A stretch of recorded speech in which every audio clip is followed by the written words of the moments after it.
So, ladies and gents, The Witcher is being absolutely destroyed right now because the writers don't respect the source material. You have a lead in Henry Cavill that loves the source material. They're diametrically opposed to one another, and he's left as a result of that. We know that The Witcher writers actively mocked the material. They actually thought it was laughable. And it's a good case study because it's one which is so, it doesn't have such a broad fan base to keep it afloat. There's a big fan base, but not big, not monumentally big.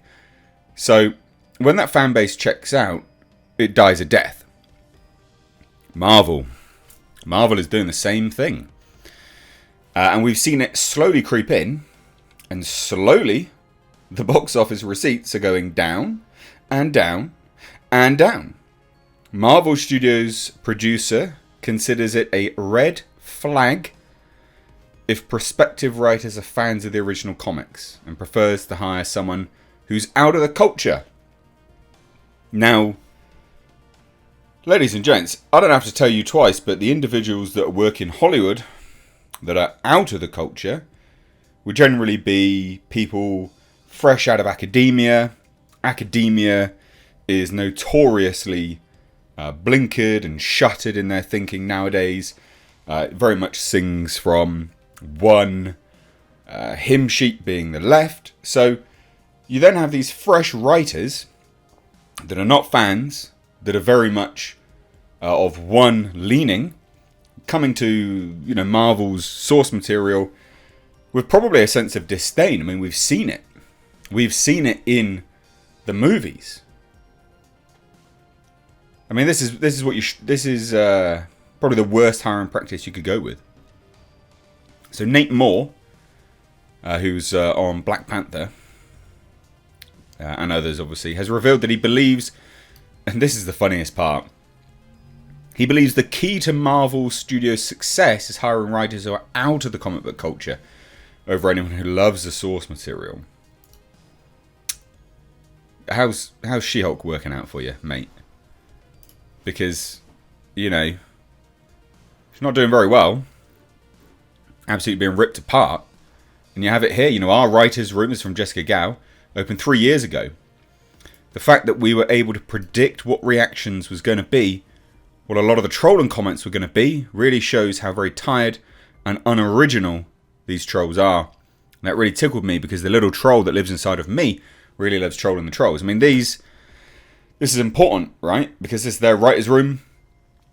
They hired writers expressly with the motive to troll people. They didn't predict what trolls would be. They set them up. They set them up. And actually set them up with insults within the show itself. Not exactly success, mate.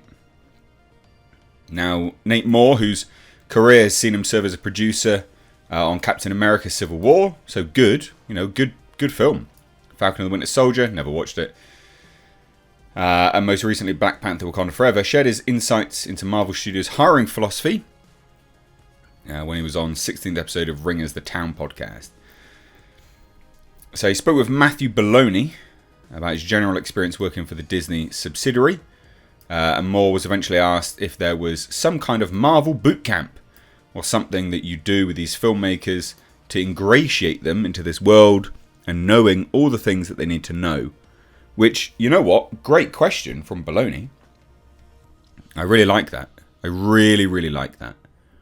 Belloni's pretty decent. His scoops lately have been great. But Nate Moore's reply is, nah, not really. I can't wrap my head around it. Why would you not have this? Noting that some Marvel writers grew up reading and collecting comics, such as Avengers Endgame co-writer Joe Russo and Black Panther director Ryan Coogler, Moore told Belloni, one thing I think is interesting and specifically for writers, I would say, is that a lot of times we're pitched writers who love Marvel, and to me, that's always a red flag. Again, how's it working for The Witcher? You can ride on the success of a brand up until a point because you've got a bigger fan base than The Witcher, for instance, but that will die out. And we're seeing it. I don't want you to already have a pre-existing idea of what it is, because you grew up with the comics and that's what you want to recreate, he explained. I want someone who's going to be hard on the material, who can go, what is this? I think there's a movie here, but maybe we should be looking at it in this way. What? What? So basically, you know, ripping it all apart. So offering up an example of what he was looking for in prospective writers, Moore pointed to Captain America trilogy writer Christopher Marcus and Stephen McFeely, who weren't comic guys coming up, but were like, wait, Captain America, this seems a bit weird. What if we kind of looked at it this way? And they weren't married to anything. Nothing was sacrosanct. But some of this stuff needs to be. Some of it needs to be. I think that's important to be able to go, look, the source material is great, and I love it, and comics work great in the medium they were built in, but that's not a direct one-to-one translation to the best version of the movie. And I agree with that, but they've gone way too the other way. And sometimes it takes someone who's out of the culture to go, hey, I know you think it should be this, but maybe it should be this other thing. But again, ladies and gents, that's how we ended up with She-Hulk. You know? That's literally how we ended up with She-Hulk. So the team behind the show confirmed that they weren't the only deciding voices when it came to making an unwatchable She-Hulk show. Feige was in on the gag from the start and even helped to shape his AI avatar. They also talked about the satisfaction they felt in seeing real-life online trolls use the exact same criticism of She-Hulk, the show, that the fictional online trolls on the show used against She-Hulk, the character. Which, again, they were literally setting people up by creating a bad show. All this in an effort just to irritate people. It's just bizarre. Really, really bizarre. So strange. So strange. Like, why would you do this? Again, like I say, the important thing to note here is when you look at the likes of The Witcher. The Witcher is a great case study. Something with a reasonable fan base that did like it and has slowly checked out over a period of time, thus leaving it to now be a bomb. And it will bomb. It will absolutely bomb. It probably won't last past season 4 when they've changed out the actor. Yeah, and it'll be interesting as well because remember, Henry Cavill's a character, an actor that Marvel wants to get under their wing. It has been rumored for a role for a while,